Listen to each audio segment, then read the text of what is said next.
रूहन खे मसरूर करण लाइ मूं ही चंग चढ़ा ठाहिया आहिनि। रूहन खे मसरूर करण लाइ मूं ही चंग चढ़ा ठाहिया आहिनि। ख़ामोशनि खे मात ॾियण लाइ हेॾा घिंड घड़ा ठाहिया आहिनि।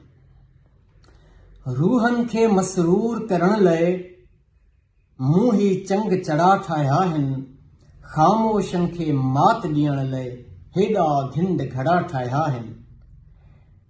इंसाननि ई इंसाननि खे नंगो नाच नचायो आहे। इंसाननि ई इंसाननि खे नंगो नाच नचायो आहे। इंसाननि ई इंसाननि लाइ पटका पोश पड़ा ठाहिया आहिनि। इंसाननि ई इंसाननि लाइ पटका पोश पड़ा ठाहिया आहिनि। इंसाननि ई इंसाननि खे नंगो नाच नचायो आहे। इंसाननि ई इंसाननि लाइ पटका पोश पड़ा ठाहिया आहिनि।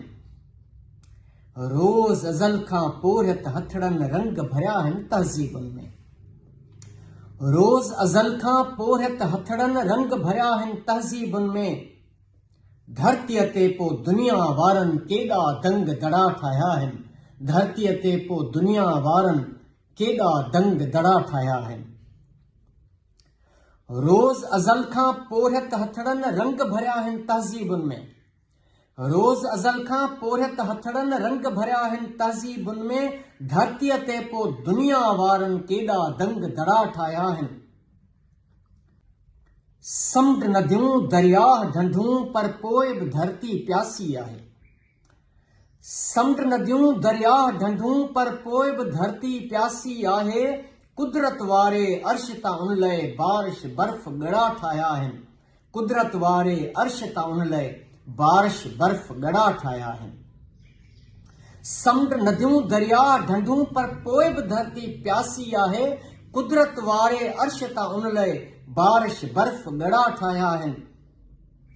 सदियनि खां कंहिं ख़ौफ़ असांखे ॻोठ शहर आबाद कराया। सदियनि खां कंहिं ख़ौफ़ असांखे ॻोठ शहर आबाद कराया।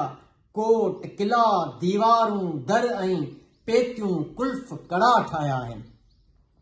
सदियनि खां कंहिं ख़ौफ़ असांखे ॻोठ शहर आबाद कराया। कोट किला दीवारूं दर ऐं पेतियूं कुल्फ कड़ा ठाहिया आहिनि। सूंह चयो सिंगार खपे ऐं इश्क चयो दीदार खपे थो। सूंह चयो सिंगार खपे ऐं इश्क चयो दीदार खपे थो। सियाल हयात तॾहिं सजणनि लाइ मुंडियूं हार ॿुड़ा ठाहिया आहिनि। सियाल हयात तॾहिं सजणनि लाइ मुंडियूं हार ॿुड़ा ठाहिया आहिनि। सूंह चयो सिंगार खपे ऐं इश्क चयो दीदार खपे थो। सियाल हयात तॾहिं सजणनि लाइ मुंडियूं हार ॿुड़ा ठाहिया आहिनि। रूहनि खे मसरूर करण लाइ मूं ही चंग चढ़ा ठाहिया आहिनि। रूहनि खे मसरूर करण लाइ मूं ही चंग चढ़ा ठाहिया आहिनि। ख़ामोशनि खे मात ॾियण लाइ हेॾा घिंड घड़ा ठाहिया आहिनि। ख़ामोशनि खे मात करण लाइ हेॾा घिंड घड़ा ठाहिया आहिनि। मूं ही चंग चढ़ा ठाहिया आहिनि। हेॾा घिंड घड़ा ठाहिया आहिनि।